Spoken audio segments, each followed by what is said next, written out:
Hello, in this video I'm going to talk about cholesterol and lipid management for those people who are at risk for heart disease or those people who already have heart disease. It could be heart disease, it could be stroke, or if anybody who had a positive stress test. Now, these guidelines I'm going to talk about, they are from the American College of Cardiology and the American Heart Association, and this is what clinicians use to assess you and possibly treat you as well. Now, I will talk about LDL levels, and I do know that all over the internet, there are so many contrasting statements on LDL. However, it is always good to know what are the actual guidelines, and it is much more important to know these actual guidelines when you actually have heart disease or stroke.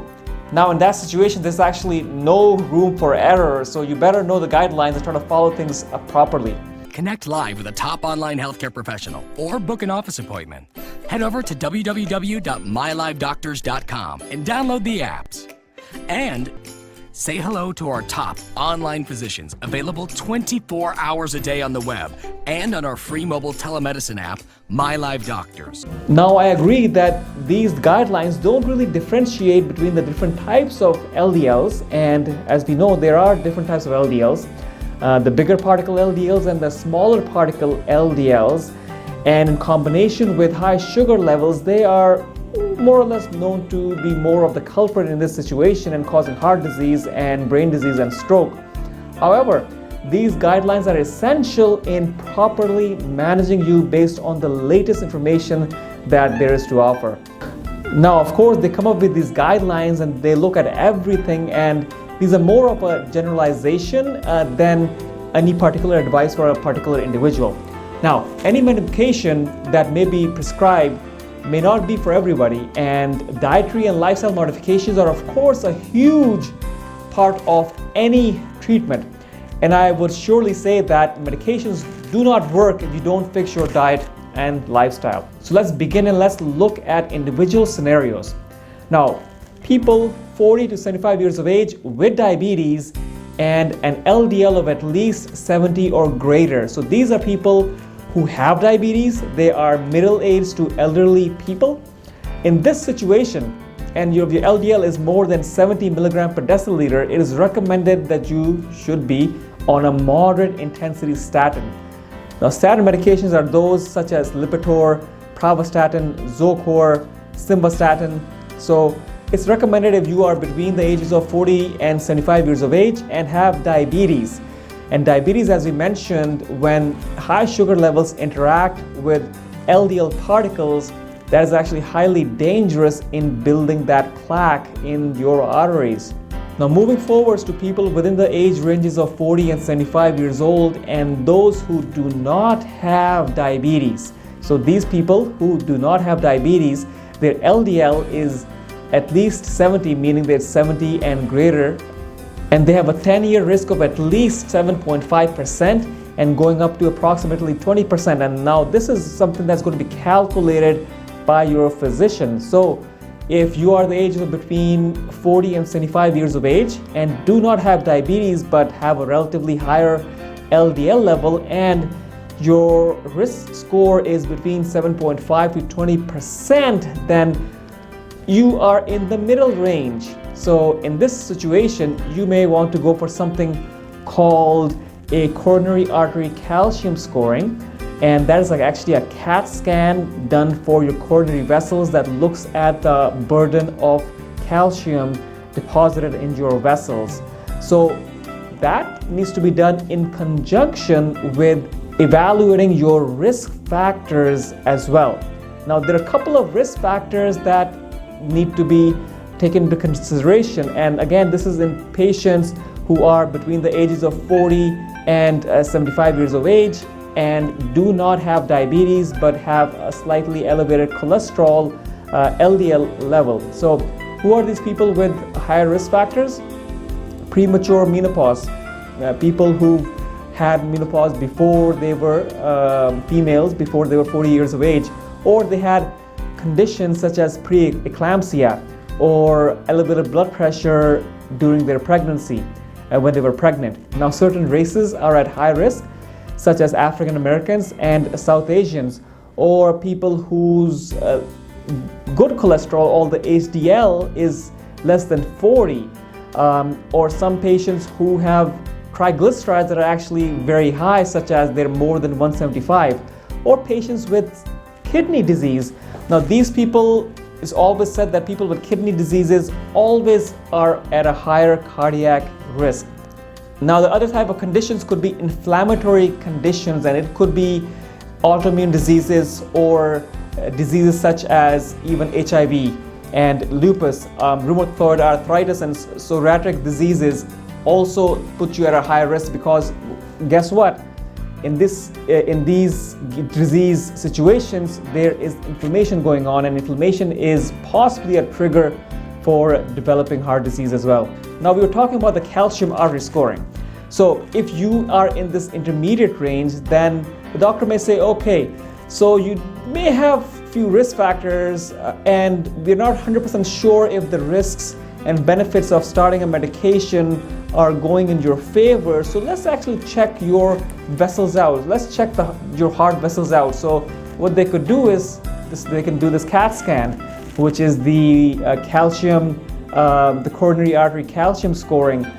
And let's say if it's 0, if the score is 0, then you can say, okay, let's stick with the dietary and lifestyle modifications, and let's hold off any medication. Let's hold off a statin medication. But this would change if you are a smoker. Now, smoker is as bad as being diabetic, maybe even worse. So if you're a smoker, then okay, you got to quit smoking. That's one. Second, then the doctor may say, okay, hey, you smoke. I think even though your calcium score is 0, it still puts you at a higher risk just because you smoke. And if you're not going to quit smoking, then better be on a medication to lower your lipids, lower your LDL level. Now, if the coronary calcium scoring is between 1 to 99, then it is reasonable to consider being on drug therapy, in addition to, of course, lifestyle and dietary modification. If, for example, if you are obese or overweight, get rid of that excess fat. If you don't have an active lifestyle, then better start moving. Now, in the case that your calcium score is 100 or greater, then I think it's definitely advised that you should be on a statin medication. So for these borderline people, so it is important to analyze your risk factor assessment as well as your coronary scoring. So, and based on that, your doctor will talk to you and explain to you your risks and benefits, and of course you have to decide what is best for you. Now, in the scenario that there is a heart disease evident by, let's say, by stress test, or let's say you had a coronary angiogram, a cardiac catheterization, or which showed that, hey, you have some tight vessels, then it is recommended that you be on a statin medication, of course, with dietary and lifestyle modifications. Now, there are studies showing that the greater decline in LDL that you can achieve, the greatest reduction in risk for cardiac disease you will be getting. So it is recommended that if you do have elements of heart disease, then please try to lower your LDL by at least 50%.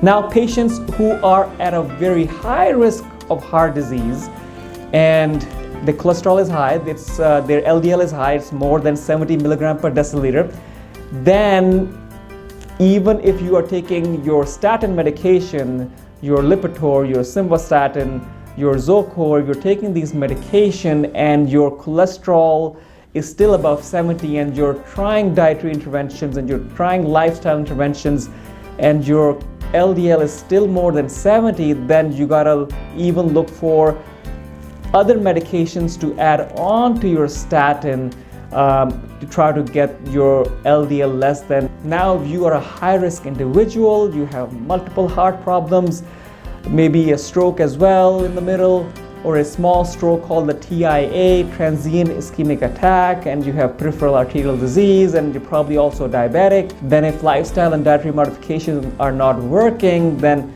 you have to do everything possible to try to lower your LDL cholesterol to less than 70. So now moving forward, so people at risk and their LDL levels greater than 190. Now that's a pretty high level. We're talking about reducing your levels less than 70, and if your level is already 190, then you're considered severe hypercholesterolemia. And in this case as well, in addition to a statin medication, it is reasonable to put you on other medications such as the PCSK9 inhibitors as well. So in this situation, you may want to get some genetic testing done, but it's not 100% necessary. But you should, of course, try to bring your LDL down if it is all elevated, and try to bring it down less than 100, or at best, as we always mention, try to bring it down less than 70. Now, so we talked about all this. Now you will of course have to monitor, you will have to do repeat measurements and make sure that you're also incorporating intensive dietary and lifestyle modification. And in this situation, you have to be on top of it so that if you do have a high risk for cardiac disease or stroke, you try to minimize it, try to live a healthy lifestyle, try to correct all the major risk factors, try to control your diabetes, eliminate refined carbohydrates from your diet, as we talked about that sugars in collaboration with LDL is not the best match for your health. Of course, quit smoking and try to address any side effects or adverse effects that may come with any type of medical therapy. Anyways, I want to talk to you so that we can carry this discussion forward with your physician and talk more about what is the best option for you. And again, these videos are only for educational and entertainment purposes only, and they're not meant as a substitute for advice directly from your physician. So any changes, any applications of any knowledge, please make sure you talk to your physician before you make any changes. Anyways, my friends, stay healthy and stay safe. Thank you so much.